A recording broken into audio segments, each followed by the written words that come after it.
الحمد لله رب العالمين نحمده ونصلي على رسوله الكريم أما بعد فقد قال الله تعالى في محكم التنزيل بالفرقان المجيد بعد أعوذ بالله من الشيطان الرجيم بفضل بسم الله الرحمن الرحيم وما أرسلناك إلا رحمة للعالمين صدق الله العظيم. قال نبينا محمد صلى الله عليه وسلم إنما الأعمال بالنيات وإنما لكل امرئ ما نوى صدق رسول النبي الكريم. அகிலத்தை படைத்து பரிபாலிக் கொண்டிருக்கும் அல்லாஹ் அல்லாஹ்வுக்கு எல்லா புகழும் புகழ்ச்சியும் உண்டாகட்டுமாக. ஆமீன். அவன் அன்பும் அருளும் மக்கத்து கோமான் மதினத்து சீமான் ரசூல் கரீம் ஸல்லல்லாஹு அலைஹி வஸல்லம் அவர்களின் மீதும் அவர்களுடைய வாழ்க்கை வழிமுறைகளை பின்பற்றி வாழ்ந்திய உத்தம சத்திய சஹாபாக்கள், தாபிஈன்கள், தபா தாபிஈன்கள், அவுலியாக்கள், ஷுஹதாக்கள், சாலிஹீன்கள், இந்த ஜும்ஆ மஜ்லிஸில் அமர்ந்திருக்கும் நம் அனைவரின் மீதும் அல்லாஹ்வின் சாந்தியும் சமாதானமும் உண்டாகட்டுமாக. ஆமீன். கண்ணியத்திற்கும் மேன்மைக்கும் உரித்தான மாணவர்களே, ஒரு மனிதன் 1500 வருடங்களாக புகழப்படக்கூடியவனாக இருக்கிறன்னு சொன்னால் அது நம் உத்தம நபி பெருமான ஸல்லல்லாஹு அலைஹி வஸல்லம் அவர்களை தவிர வேறு யாருக்கும் அந்த சிறப்பு தரப்படவில்லை. ஒரு மனிதன் இந்த உலகத்தை தன்னை பக்கம் திருப்பி பார்க்கவாறு செய்தான் என்று சொன்னால் அந்த மனிதனுக்கு இந்த உலகம் தரக்கூடிய கால அவகாசம் 1 வருடம், 2 வருடம், அதிகபட்சமாக 100 வருடம் அந்த மனிதனை பற்றி புகழ்வார்கள். அதற்கு பிறகு 100 சொல்லி ஒன்று கொண்டாடுவாங்க. 100ன்னா அந்த மனிதனை மறக்கிறார்னு அர்த்தம். அந்த 100 கொண்டாடி விட்டு அந்த மனிதனை மறந்து விடுவார்கள். ஆனால் 100 ஆண்டல்ல, 200 ஆண்டல்ல, 500 ஆண்டல்ல, 1500 வருடங்களாக இந்த உலகில் ஒரு மனிதன் புகழப்படுகிறான்னு சொன்னால் அந்த உத்தம நபி பெருமானா ஸல்லல்லாஹு அலைஹி வஸல்லம் அவர்களை தவிர வேறு யாரும் இல்லை. அந்த நபி நம் உம்மத்திற்கு அருளினானே அந்த அல்லாஹ் இந்த உம்மத்து அந்த மனிதனை அந்த நபியை எப்படி புகழ்கிறார் என்று சொன்னால், ஒரு குழந்தை எப்படி இன்று பிறந்தா இன்றும் நாளைக்கும் எப்படி அந்த குழந்தையை பற்றி மற்ற உறவினர்கள் பேசுவார்களோ கொஞ்சுவாங்களோ அதே போல் நேற்று பிறந்த ஒரு நபி எப்படி புகழப்படுவார்கள் அதே போல் புகழப்படுகிறார்கள் இந்த உம்மத்து. அப்போ அல்லாஹ் தஆலா தன்னுடைய திருமறையிலே கூறுகிறான். அல்லாஹ் தஆலா ஒரு செயலை பற்றி சொல்கிறான்னு சொன்னால், எனக்கு நீங்கள் செஞ்சால் நான் உங்களுக்கு செய்வேன். ஃபத்குருனி அதுக்குருக்கும், என்னை நீங்கள் நினைவு கூறினா நான் உங்களை நினைவு கூறுவேன். வைன் ஷகர்தும் லஅஸீதன்னக்கும், எனக்கு நீங்கள் நன்றி செலுத்தினால் நான் உங்களுக்கு அதிகமாக தருவேன் என்று அல்லாஹ் தஆலா தன் திருமறை கூறுகிறான். ஒரே ஒரு இடத்தில் அல்லாஹ் தஆலா தன் நபியை பார்த்து இப்படி கூறுகிறான், குல் நபியே நீங்கள் கூறுங்கள், இன் குந்தும் துஹிப்பூனல்லாஹ் ஃபத்தபிஊனி, நபியே உங்களை யார் பின்பற்றி வாழ்கிறாரோ யுஹிப்புகுமுல்லாஹ், அல்லாஹ் அவர்களே பிரியப்படுகிறான். அல்லாஹ் தஆலா இந்த இடத்துல யார் என்னை பிரியப்படுகிறாரோ அவரை நான் பிரியப்படுகிறேன் அல்லாஹ் சொல்லவில்லை.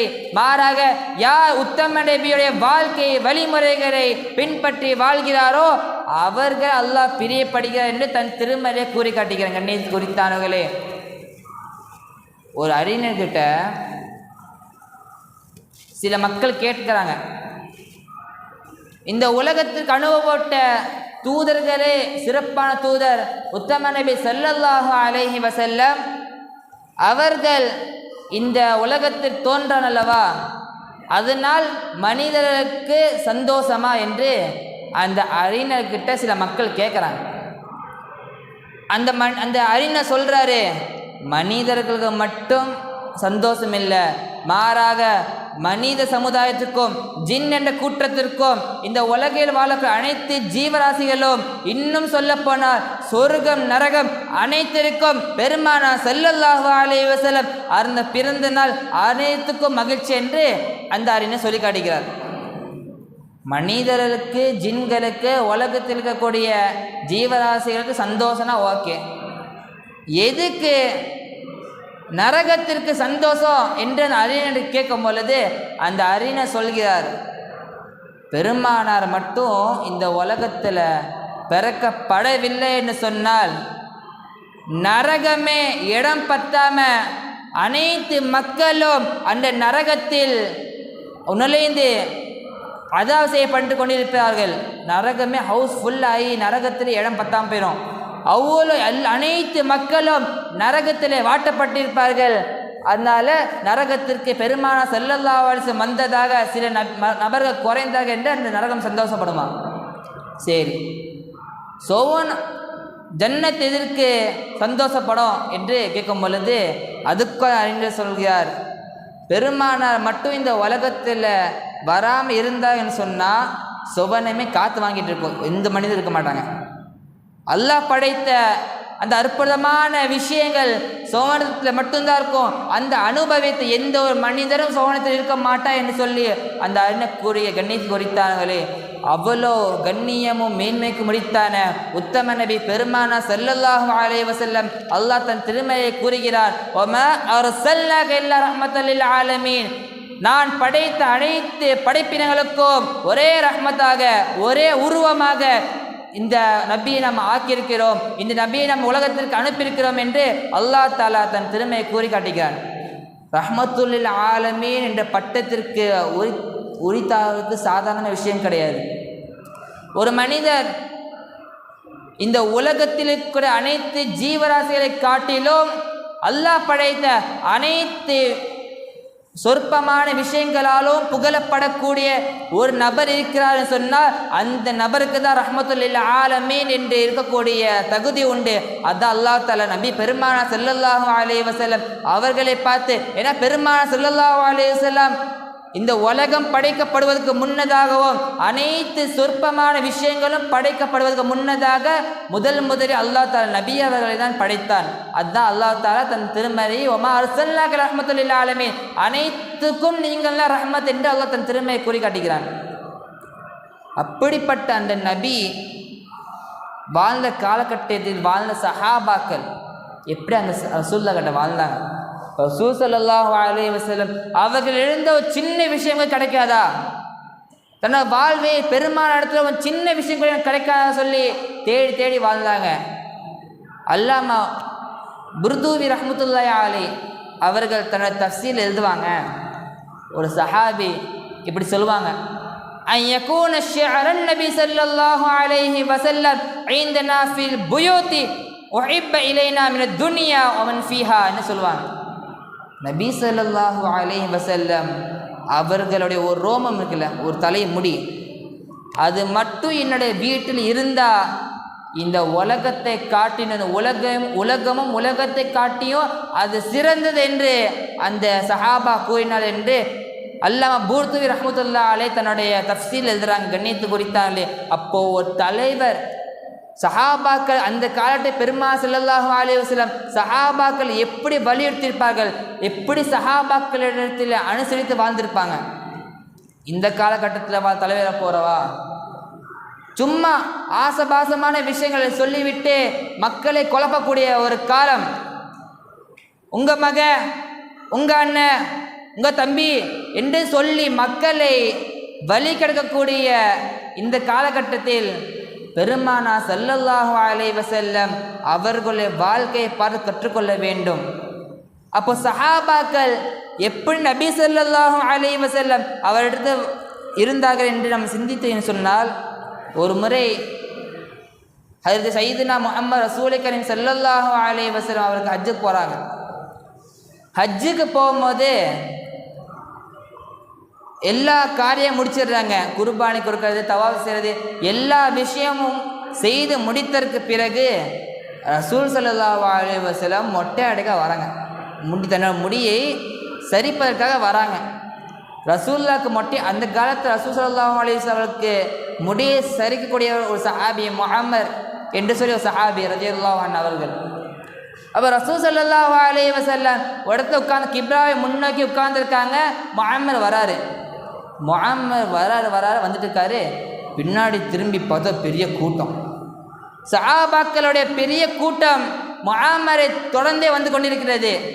இவர் பார்த்துட்டா இன்னும் இவ்வளோ போய் கூட்டம் பார்த்தேன்னு சொன்னால் சஹாபாக்க சொல்கிறாங்க, நீங்கள் ரசூலுல்லாஹ் மொட்டை அடித்ததுக்கு பிறகு அவங்களுடைய முடியை தூக்கி போட்டுறாதீங்க, அதை வைங்க, நாங்கள் வந்து வாங்கிக்கிறோம் என்று அந்த முடியை வாங்க ஒரு பெரிய படை சஹாபாக்கள் கூட்டம் அந்த முஅம்மர் பின்னாடி வந்தாங்க. முஅம்மர் பார்த்தாங்க, ஐயோ இவ்வளோ சஹாபாக்கள் வராங்க, நம்மளுக்கு எதுவுமே கிடைக்காம போயிடும் போலக்கேன்னு சொல்லி சஹாபாக்களுக்கு முன்னாடி ஓடி ரசூலுல்லாஹ்ட வந்துடுவாங்க. வந்து ரசூல் ஸல்லல்லாஹு அலைஹி வஸல்லம் சொல்லுவாங்க, ஃபஸ்ட்டு வலது புறமாக முடியை சரிங்கன்னு சொன்னோடனே அவ்வளோ வலது பக்கமாக சரிப்பாங்க. இரண்டாவது இடது பக்கமாக சரித்து முடியை ஃபுல்லாக எடுத்துருவாங்க.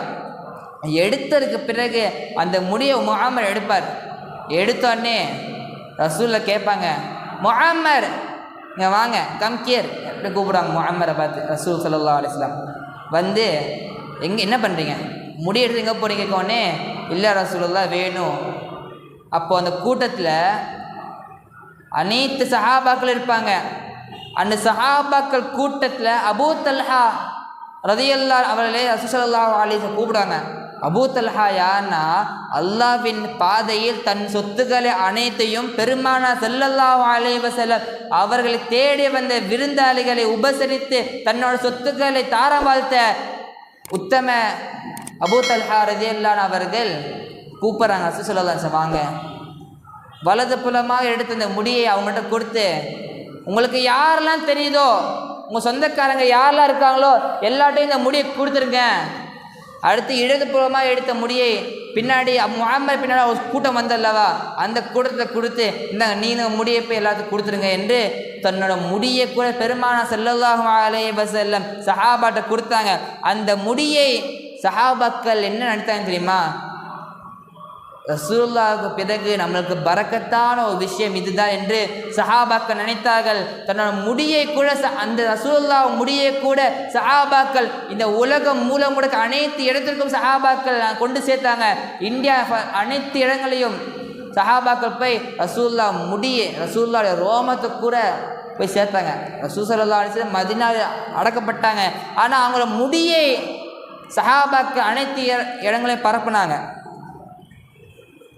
ரசூலுல்லாஹ்வோட முடியை மட்டும்தான் இப்படின்னா, ரசூல் ஸல்லல்லாஹு அலைஹி வஸல்லம் அவரோட நகத்தை கூட சஹாபாக்கு விட்டுக்கவில்லை. ஹஜ்ரத் முஆவியா ரலியல்லாஹு அன்ஹு நம்ம கேட்டப்பட்ட சஹாபி, தன்னுடைய மரணத்திற்கு 2 நாட்கள் முன்னால் தன்னோட குடும்பத்திற்கு ஒரு பெட்டியை தராரு. ஒரு பெட்டியை தராங்க, என்ன வச்சுக்கோங்கன்னு. அந்த பெட்டியில் தரவங்க என்ன சொல்கிறாங்கன்னா, நான் செத்ததுக்கு பிறகு நான் இந்த பெட்டியை நீங்கள் திறக்கணும்னு சொல்கிறாங்க. அவன் என்ன ஒரு கண்டிஷன் போடுறாருன்னா, இந்த பெட்டியில் ரசூல் ஸல்லல்லாஹு அலைஹி வஸல்லம் அவர்கள் முடியும் பெருமானாருடைய நகமும் அவர்கள் யூஸ் பண்ண போர்வையும் இருக்குது. நான் மௌத்தா போன பிறகு என்னுடைய கபரில் அந்த விஷயம்லாம் வச்சுருங்க. அது எப்படி வைக்கணும்னு சொல்கிறாங்கன்னா, பொதுவாக இந்த முடி நகம்லாம் வச்ச காணாமல் போயிடும். எப்படி வைக்கணும்னு சொல்கிறாங்கன்னா, நான் செத்ததுக்கு பிறகு தஃபனில் என்னை வைக்கும் பொழுது, கஃபன் துணியில் வைக்கும் பொழுது அந்த நகமும் அந்த முடியும் என் முகத்தில் எங்கெங்கே துவாரங்கள், காது, மூக்கு, கண்ணு, வாய், இந்த மாதிரி துவாரங்களில் வச்சு மூடி வச்சுருங்க. பெருமானார் ஸல்லல்லாஹு அலைஹி வஸல்லம் அவங்க யூஸ் பண்ண போர்வை இனிமேல் போட்டு அது மேலே கஃபன் செஞ்சு அடக்கம் செய்யுங்க என்று முஆவியா சொல்கிறாங்க. சொல்லி 2 நாள் ஆகுது. 3ஆவது நாள் மௌத்தா போயிடுறாங்க முஆவியா ரலியல்லாஹு அன்ஹு. கண்ணியத்து குறித்தார்களே, பெருமானார் ஸல்லல்லாஹு அலைஹி வஸல்லம் அவர்களுடைய அங்கு அடையாளம் அனைத்து விஷயங்களையும் சஹாபாக்களுக்கு கிடைக்காதா என்று தவித்து அவர்களுடைய அந்த பொருட்களை சேமித்து கொண்டார்கள். நமக்கு தெரிந்த சஹாபி சைஃபுல்லா ஹாலித் இப்னு வலீத் ரலியல்லாஹு அன்ஹு பெருமானார் ஸல்லல்லாஹு அலைஹி வஸல்லம் அவர்களால் அல்லாஹ்வின் போர்வாள் என்று பெயர் சூட்டப்பட்டவர்கள். அவர்களோ எப்படிப்பட்ட சஹாபினா, 100 போர்கள் இந்த இஸ்லாத்திற்காக ஜெயித்து தந்த 100 போர்களுக்கு கலந்து இந்த இஸ்லாத்திற்காக ஜெயித்து கொடுத்த அந்த சஹாபி ஹாலித் இப்னு வலீத் எறும்பு போல சண்டை போட்டுட்டு இருக்காங்க. குதிரையில் உட்காந்து சண்டை போட்டுட்டு இருக்கும் பொழுது எதிரிக்காரன் ஒருத்தன் தலைப்பால் அடிச்சிடுறான். அவங்க மண்டியில் அடிக்கும் பொழுது தலைப்பா கீழே வந்துடுது. கீழே வந்தோடனே குதிரையே வேணான்னு சொல்லி கீழே இறங்கி அந்த தலைப்பாகை எடுத்து மேலே வச்சுட்டு சண்டை போடுவாங்க. எறும்பு போர் முடிவடைந்து அதுலேயும் இஸ்லாம் ஜெயித்தது. அப்போது சஹாபாக்கள்லாம் ஹாலித் ரலியல்லாஹு அவர்கிட்ட கேட்குறாங்க, கொஞ்சம் மிஸ் ஆனால் அவங்க நீங்கள் குனியும் போது அந்த தலையை வெட்டியிருப்பாங்களே, ஏன் சண்டைலாம் முடிஞ்சதுக்கப்புறம் தலைப்பா எடுக்க வேண்டியது தானே? அப்படி சஹாபா கேட்கும் பொழுது ஹாலித் இப்னு வலீத் ரலியல்லாஹு சொல்கிறாங்க, நல்ல விஷயம். இந்த தலைப்பால் பெருமானாருடைய 3 முடி இருக்குது. இந்த தலைப்பாகையில் பெருமானாருடைய 3 முடி இருக்கு. இந்த 3 முடியை வச்சு தான் நான் அனைத்து போர்களிலும் இஸ்லாத்துக்காக ஜெயித்தேன். அவர் ஹாலித் ரலியல்லாஹு தன்னுடைய போர் தந்தத்தினாலேயோ தன்னுடைய வாளில் இருந்த கூர்மையால் நான் போரை ஜெயிச்சேன்னு சொல்லலை. மாறாக பெருமானார் ஸல்லல்லாஹு அலைஹி வஸல்லம் அவர்களுடைய முடியை வைத்து நான் ஜெயித்தேன் என்று அந்த சஹாபாக்கிட்ட அவர் சொல்லுவாங்க. அப்போது ரசூல் ஸல்லல்லாஹு அலைஹி வஸல்லம் எப்படி சஹாபாக்கள் உற்று நோக்கியிருப்பார்கள். ரசூலுல்லாஹ்வோட சின்ன சின்ன விஷயம் கூட தன்னோட வாழ்க்கையில் எடுத்துக்கொண்டு அதை பாதுகாத்து கொண்டார்கள். நமக்கெல்லாம் தெரியும், பொதுவாக மாதெல்லாம் 12 தூங்க விடாங்க. ஆனால் தூக்கத்து பேர் கூட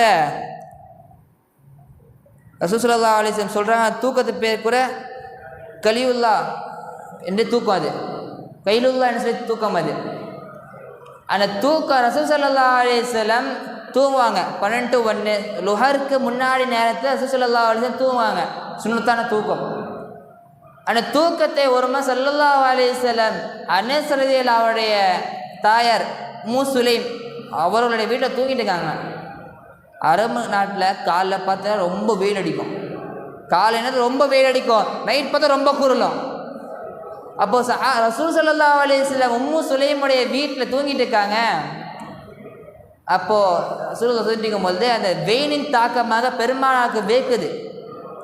வேத்து ரசூல் ஸல்லல்லாஹு அலைஹி வஸல்லம் வேர்வை அப்படியே போயிட்டுருக்கு. உம்மு சுலைம் பார்க்குறாங்க, இதை தவிர நமக்கு வேறு சான்ஸ் கிடைக்காதுன்னு சொல்லி என்ன பண்ணாங்க, சின்ன பாட்டில் எடுத்துகிட்டு ரசூல் ஸல்லல்லாஹு அலைஹி வஸல்லம் பக்கத்தில் உட்காந்து ரசூல் ஸல்லல்லாஹு அலைஹி வஸல்லம் அவர்களுக்கே தெரியாமல் ரசூல் ஸல்லல்லாஹு அலைஹி வஸல்லம் நெற்றியை வலித்து அந்த பாட்டிலில் 4 சொட்டு அந்த வேர்வையே பிடிச்சி வச்சாங்க. உம்மு சுலைம் பிடிச்சோன்னே ரசூல் ஸல்லல்லாஹு அலைஹி வஸல்லம் செஞ்சாங்க.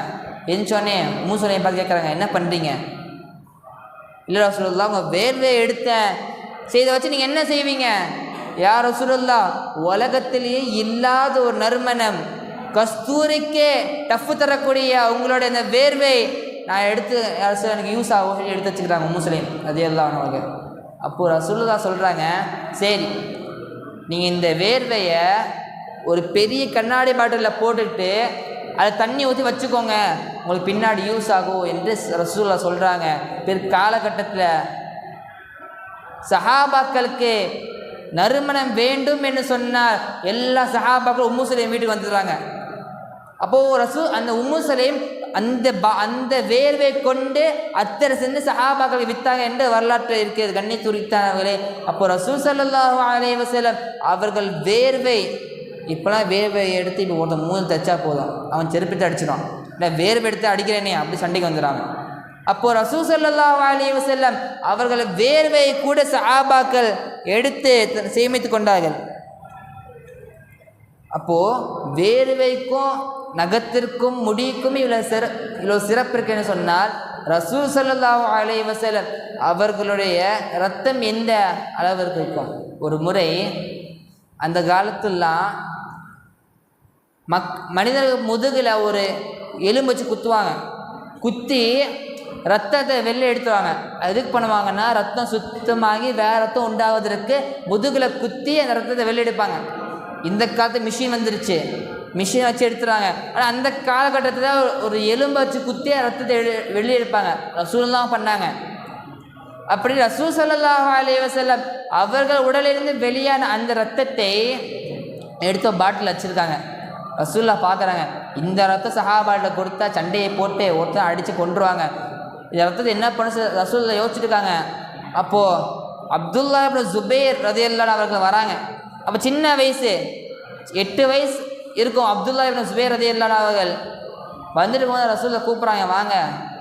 அந்த சின்ன பையன்ட்டு ரசூல் ஸல்லல்லாஹு அலைஹி வஸல்லம் அந்த பாட்டிலை கொடுத்துட்டு, யாரும் பார்க்காத இடத்துல போய் இதை போற்று என்று ரசூலுல்லாஹ் சொல்லுவாங்க. ஜுபைர் ரலியல்லாஹு சரி ரசூல் சொல்கிறத எடுத்துகிட்டு போய் ஒரு யாரும் இருக்காத இடத்துல பார்த்து மரத்தின் கீழே வச்சுருவார். அங்கே போட்டு உடைக்கலாம். இதை போகும்போது ஜுபைர் ரலியல்லாஹு யோசிக்கிறாங்க, இது ரசூலுல்லாஹ்வுடைய ரத்தம், இனிமேல் நமக்கு கிடைக்காது. எடுத்து குடிச்சுடுறாங்க, ரத்தத்தை எடுத்து குடிச்சிடுறாங்க. குடித்தோடனே நேரம் ரசூல் ஸல்லல்லாஹு அலைஹி வஸல்லம் வராங்க. யார் ரசூலுல்லாஹ் நீங்கள் சொன்னது எப்போ நான் யாரும் பார்க்காத இடத்துல நான் போட்டேன் அப்படின்னு சொன்னால் ரசூலுல்லாஹ் ஒரு சந்தேகம். யாரும் பார்க்காத இடத்துக்கு போகும்போது சந்தேகமாக இருக்கே. ரசூல் ஸல்லல்லாஹு கேட்பாங்க, பாட்டில் என்ன இந்த ரத்தம் என்ன பண்ண? யார் ரசூலுல்லாஹ் நீங்கள் சொன்னதை போல் யாரும் பார்க்காத இடத்துல நான் அதை போட்டேன் என்று ஜுபைர் ரலியல்லாஹு சொல்லுவாங்க. ரசூலுல்லாஹ் 3 தடவை கேட்பாங்க, அந்த ரத்தத்தை நீ என்ன செய்தா எனக்கு கேட்கும் பொழுது ரசூல் ஸல்லல்லாஹு அலைஹி அது ஜுபைர் ரலியல்லாஹு சொல்லுவாங்க, ஷரீபா ரசூலுல்லாஹ், அந்த ரத்தத்தை நான் குடிச்சிட்டேன் என்று சொல்லும் பொழுது அப்போது ரசூலுல்லாஹ் சொல்லுவாங்க, உன்னுடைய உடலை நரக நெருப்பு தீண்டாது என்று. அப்போது அப்துல்லா இப்னு ஜுபைர் ரலியல்லாஹு இடத்துல அப்போது ரசூல் ஸல்லல்லாஹு அலைஹி வஸல்லம் அவங்க சொல்லுவாங்க, கண்ணியத்து குறித்த வேலையை நமக்கு ஒன்று சிந்திக்க வேண்டும். இந்த உலகத்தில் பிறந்த எந்த தலைவருக்கும் ஈடாக நம்ம உத்தம நபி ஸல்லல்லாஹு அலைஹி வஸல்லம் அவர்கள் வரமாட்டாங்க. அது நபியாக இருக்கட்டும், இல்லைன்னா ஒரு நாட்டுக்கு அதிபராக இருக்கட்டும், யார் இருந்தாலும் பெருமானாருக்கு நிகராக எந்த ஒரு மனிதரும் இந்த உலகத்துக்கு ஈடாக தர முடியாது. பெருமானார் ஸல்லல்லாஹு அலைஹி வஸல்லம் அவர்களை கொண்டு நாளை மறுமையில் நம்ம இருக்கக்கூடிய ஒரே விஷயம் என்ன தெரியுமா? அனைத்து கூட்டத்தார்களும் அல்லாஹ் கூப்பிடுவான். மூசா அலைஹிஸ்ஸலாம் அவளை கூட்டத்தார்கள் வாங்க, ஈசா அலைஹிஸ்ஸலாம் அவளை கூட்டத்தார்கள் வாங்க, ஆதம் அலைஹிஸ்ஸலாம் நீங்கள் உங்கள் கூட்டத்தை கூப்பிட்டு வாங்க என்று அல்லாஹ் தஆலா ஒவ்வொரு கூட்டத்தையும் தன்னோட நபியை வச்சு கூப்பிடுவான். அப்பொழுது அல்லாஹ் தஆலா கூப்பிடுவான், முஹம்மது ரசூல் ஸல்லல்லாஹு அலைஹி வஸல்லம் அவர் கூட்டத்தாங்க வாங்கன்னு சொல்லும் பொழுது அப்போது ரசூலுல்லாஹ்வுடைய உம்மத்தாக கூட நம்மளுக்கு வலது கையில் ஒரு ஒளி அடிக்கும். அப்படி ஒளி அடிச்சுன்னா பெருமானார் ஸல்லல்லாஹு அலைஹி வஸல்லம் அவர் உம்மத்தாக என்று நாளை மறுமை தென்படுவார்கள். கண்ணை துரித்தானவரே, முதல்ல பெருமானார் ஸல்லல்லாஹு அலைஹி வஸல்லம் அவர்களுக்கு ஷஃபா செய்யக்கூடிய நம்ம உம்மத்து தான். வேறு எந்த ஒரு மறுமை நபி ஸல்லல்லாஹு அலைஹி வஸல்லம் நம்ம எடுத்து போக மாட்டோம். நாளை மறுமையில் வெறும் கையோடு நாளை மறுமை நிற்கும் பொழுது பெருமானார் ஸல்லல்லாஹு அலைஹி நமக்கு ஷஃபா செய்வாங்க. அந்த ஷஃபாத் எந்த நபிக்கும் கிடையாது. பெருமானார் ஸல்லல்லாஹு அலைஹி வஸல்லம் அவர்களை குறித்து மற்ற நபியை ஒப்பிட்டு சொல்லுவாங்க. ஆதம் அலைஹிஸ்ஸலாம் அவர்களுடைய குணம் பெருமானார் ஸல்லல்லாஹு அலைஹி வஸல்லம் அவர்களில் இருந்தது. ஷீஸ் அலைஹிஸ்ஸலாம் அவருடைய விவேகம் இருந்தது. நூஹ் அலைஹிஸ்ஸலாம் அவருடைய வீரம் இருந்தது. இப்ராஹிம் அலைஹிஸ்ஸலாம் அவர்களுடைய நட்பு பெருமானார் ஸல்லல்லாஹு அலைஹி வஸல்லம் அவரிடத்தில் இருந்தது. ஐயூப் அலைஹிஸ்ஸலாம் அவருடைய பொறுமை இருந்தது. மூசா அலைஹிஸ்ஸலாம் அவருடைய கோபம் இருந்தது. தாவூத் அலைஹிஸ்ஸலாம் அவருடைய குரல் இருந்தது. தனியா அலைஹிஸ்ஸலாம் அவருடைய அன்பு இருந்தது. யஹ்யா அலைஹிஸ்ஸலாம் அவருடைய கற்பு இருந்தது. ஈசா அலைஹிஸ்ஸலாம் அவருடைய துறவு என்று அனைத்து நபிமார்களுடைய அற்பமான செயல்கள் அனைத்தையும் ஒரே ரூபமாக கொடுத்த அல்லாஹ் ஜல்ல சுப்ஹானஹு வ தஆலா முத்தம நபி பெருமானார் ஸல்லல்லாஹு அலைஹி வஸல்லம் அவர்கள் நம்ம தலைவராக கொடுத்தானே, அந்த தலைவருடைய வாழ்க்கை வழிமுறைகளை பின்பற்றி வாழ்ந்து மறையக்கூடிய பாக்கியத்தை அல்லாஹ் நமக்கு தந்து அருள் புரிவானாக. அஸ்ஸலாமு அலைக்கும் வரஹ்மத்துல்லாஹி வபரகாத்துஹு.